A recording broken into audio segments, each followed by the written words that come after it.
So my dad, William Stafford, is a mystery to me after knowing him for 64 years today, my birthday. He came out of Kansas, Hutchinson, one of the most conservative towns in America, and yet he was a kind of a radical, free thinker. He was a seeker, as he said. When people asked him about his calling, I'm a seeker. And I think that identifies something that informed his writing, his teaching, and his witness.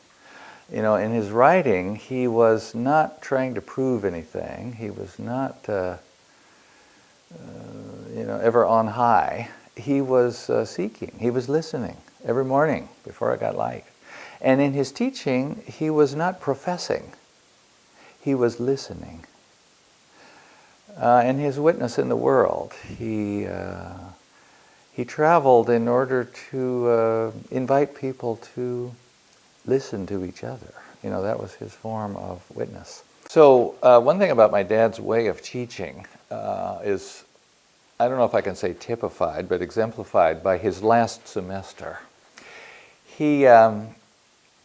He went into class, the first day of class, humanities class, and he sort of did what he'd done. He had a conversation with the students and so on.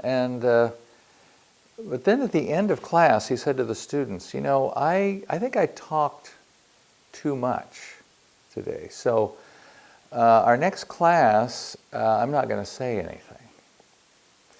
We'll call it Dumb Day. Of course, I'll be very interested in what happens, and we just need someone to volunteer to start the discussion. And then we'll just let it go. And so one student, she raised her hand, like that would be the easy part, to start the discussion.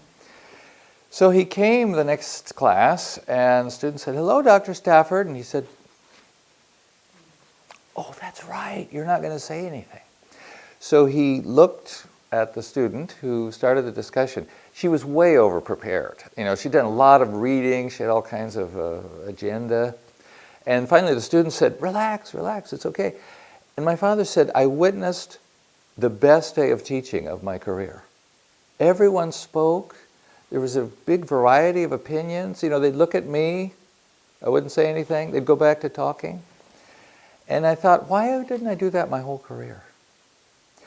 So, I think that experiment typifies his readiness to try new things, his loyalty to the initiative of the students, his humility, his engagement with the learning process.